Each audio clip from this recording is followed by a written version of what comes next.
دانش Timur نے رمضان transmission کے دوران ایک ایسا بیان دیا جس پر شدید تنقید کی جا رہی ہے۔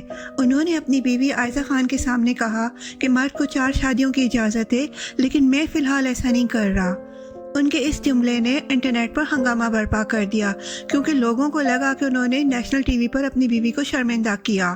یہ کوئی چھوٹا جملہ نہیں تھا، بلکہ اس سے ایک بڑی سوچ کی عکاسی ہوتی ہے۔ ایک ایسے پلیٹ فارم پر جہاں لوگ دین اور رمضان کے حوالے سے باتیں سننے آتے ہیں، وہاں اس طرح کا بیان دینا کیا واقعی مناسب تھا؟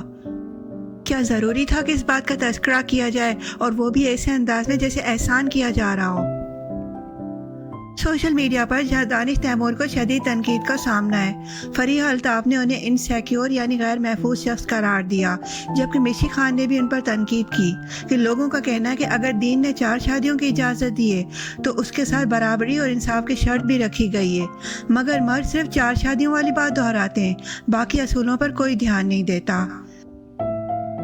سوال یہ ہے کہ کیا قومی ٹی وی پر بیٹھ کر ایسی باتیں کر کے اپنی بیوی کو شرمندہ کرنا درست ہے؟ کیا یہی دین کی اصل تعلیمات ہیں؟